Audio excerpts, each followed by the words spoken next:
اعوذ باللہ من الشیطان الرجیم، بسم اللہ الرحمن الرحیم۔ محترم ناظرین، السلام علیکم ورحمۃ اللہ وبرکاتہ۔ ہم امید کرتے ہیں کہ آپ بخیر و عافیت ہوں گے۔ اللہ تبارک و تعالیٰ آپ کو آسانیاں فرمائے، آپ کے مسائل حل فرمائے۔ اللہ تبارک و تعالیٰ آپ کو ہمیشہ سدا سلامت رکھے۔ محترم ناظرین، روزانہ کی طرح آج بھی ہم آپ کے سامنے ایک اہم وظیفہ اور ویڈیو لے کر حاضر ہوئے ہیں۔ آج کے اس پیغام میں ہم آپ کے سامنے ایک وظیفہ، انتہائی اہم وظیفہ جو کہ رزق کی تنگی سے نجات کا وظیفہ ہے، آپ کے سامنے رکھیں گے۔ یہ وظیفہ انتہائی آسان ہے، یہ وظیفہ انتہائی قابل عمل ہے، اور اس وظیفہ کی برکت سے رزق کی تنگی سے نجات ہم بآسانی حاصل کر سکتے ہیں۔ محترم ناظرین، دور حاضر میں ہم سب کا بلکہ اکثریت کا مسئلہ رزق کی تنگی ہے۔ کہیں پر نوکریوں کے مسائل ہیں تو کہیں پر رزق کے نہ ملنے کے مسائل ہیں۔ کہیں پر انسان رزق کی تنگی کی وجہ سے پریشانی کا شکار ہے تو کہیں پر روزی روٹی کے لیے ٹکریں مارتا پھر رہا ہے۔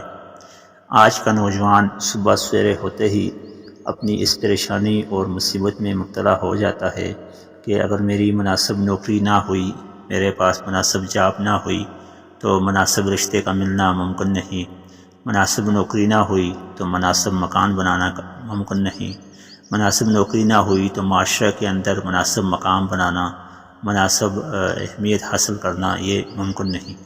اور یہ بات کسی حد تک درست بھی ہے کہ یہ تمام مسائل ہمارے اس معیشت یا معاشی معاملات کے ساتھ جڑے ہوئے ہیں۔ اگر کوئی شخص اچھا پیسے کما لیتا ہے، اچھی روزی روٹی کما لیتا ہے تو اس کے سارے مسئلے حل ہی ہوتے ہیں، لیکن اس کے برعکس اگر کوئی شخص بہت اچھا ہے لیکن اس کے پاس نوکری نہیں ہے، معاشی معاملات نے اس کو گھیرا ہوا ہے تو اس نوکری نہ ہونے کی وجہ سے اس کے سارے معاملات بگڑ جاتے ہیں اور اس کی تمام خامیاں جو ہیں وہ خوبیاں جو ہیں وہ خامیوں میں بدل جاتی ہیں۔ ناظرین گرامی، دین اسلام ایک مکمل ضابطۂ حیات ہے۔ یہ ہمیں جہاں پر آخرت میں کامیابی کی نوید سناتا ہے، آخرت میں ہمیں جنت کی نوید سناتا ہے۔ یہ دین اسلام ہمیں دنیا میں بھی ایک بہترین زندگی اور بہترین معاشی اور سماجی زندگی گزارنے کا درس دیتا ہے۔ دین اسلام کے اندر کوئی ایسا عمل یا کوئی ایسی شک نہیں ہے کہ جس کو ہم یہ کہہ کر ٹال دیں کہ دین جو ہے وہ دنیا سے منع کرتا ہے۔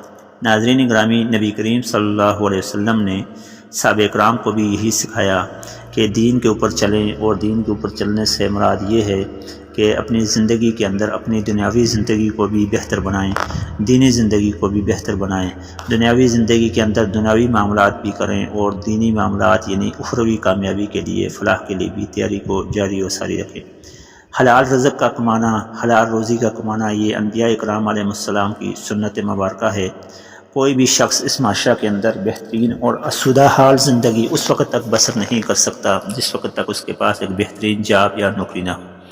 آج کا وظیفہ جو ہے، اس کو کرنے کے بعد آپ کو انشاءاللہ یقین کے ساتھ آپ کو ایک بہترین نوکری مل جائے گی۔ آپ کے معاشی معاملات بالکل جو بگڑے ہوئے ہیں وہ سنور جائیں گے، اور آپ کا کسی بھی قسم کا جو مسئلہ ہے وہ انشاءاللہ بگڑنے کے بجائے سنورتا جائے گا۔ ناظرین گرامی، آج کا وظیفہ 30ویں پارے یعنی آخری جو پارہ ہے، آخری پارے کی سورۃ الضحیٰ کے بارے میں ہے۔ یہ وظیفہ سورۃ الضحیٰ کا وظیفہ ہے۔ سورۃ الضحیٰ کے وظیفہ کو پڑھنے کے بعد آپ کی رزق کی تنگی دور ہو جائے گی۔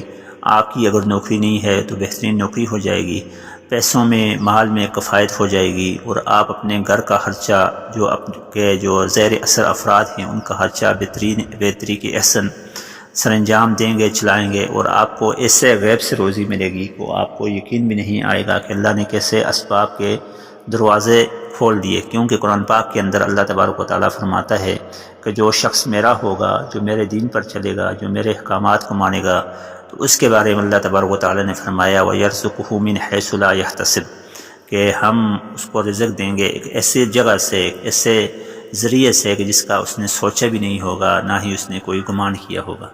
ناظرین گرامی، رزق کی تنگی کو دور کرنے کے لیے سورۃ الضحیٰ کا وظیفہ انتہائی مجرب وظیفہ ہے۔ آپ نے روزانہ عشاء کی نماز کے بعد یہ وظیفہ کرنا ہے۔ آپ نے عشاء کی نماز پڑھی، عشاء کی نماز پڑھنے کے بعد وہاں پر ہی بیٹھ کر آپ نے درود مبارکہ شروع میں پڑھنا ہے 3 بار یا 5 بار یا 7 بار یا 9 بار یا 11 بار، یعنی طاق مرتبہ آپ نے درود مبارکہ پڑھنا ہے۔ آپ نے درود مبارکہ پڑھا، کوشش کریں درود ابراہیمی پڑھیں، درود ابراہیمی پڑھی، اس کے بعد آپ نے سورۃ الضحیٰ کو تلاوت کرنا ہے۔ والضحیٰ واللیل اذا سجی ما ودعک ربک وما قلی وللآخرۃ خیر لک من الاولی ولسوف یعطیک ربک فترضی، یہ ساری صورت مبارکہ آپ نے پڑھنی ہے۔ آپ جب اس آیت مبارکہ ولسوف یعطیک ربک فترضی یہاں تک آپ پہنچ گئے تو اس آیت مبارکہ کو یعنی عنقریب آپ کو رب عطا کرے گا، ولسوف یعطیک ربک فترضی، اور تو راضی ہو جائے گا، یعنی کہ اللہ تبارک و تعالیٰ اپنے نبی پیارے نبی کو جو ہیں وہ تسلی دے رہے ہیں، پیارے نبی کو جو ہیں وہ دلاسا دے رہے ہیں کہ اے میرے پیارے حبیب آپ نے پریشان نہیں ہونا۔ تو آپ نے جو ہے اس آیت مبارکہ کو وَلَسَوْفَ يُؤْتِيكَ رَبُّكَ فَتَرْضَىٰ، اس آیت مبارکہ کو آپ نے 313 مرتبہ پڑھنا ہے، 313 313 مرتبہ آپ نے یہ آیت مبارکہ پڑھی، اور آگے جب آپ نے پوری کر لی تو آگے پھر آپ نے سورت مکمل کر لینی ہے۔ سورت مکمل کرنے کے بعد دوبارہ آپ نے درود مبارکہ پڑھنی ہے جتنی بار آپ نے شروع میں پڑھی تھی، اگر 3 بار پڑھی تھی، 5 بار پڑھی تھی تو دوبارہ اتنی ہی بار پڑھنی ہے۔ یہ عمل آپ نے مسلسل کرتے رہنا ہے۔ ناظرین گرامی، آپ یہ عمل 1 ہفتہ کریں، 2 ہفتے کریں، 3 ہفتے کریں، جتنا آپ کر سکتے ہیں کریں۔ جتنا زیادہ آپ کریں گے اتنے زیادہ آپ کے رزق میں برکت ہوتی جائے گی۔ انتہائی جو ہے مجرب عمل ہے، انتہائی آزمایا ہوا عمل ہے، انتہائی بہترین عمل ہے۔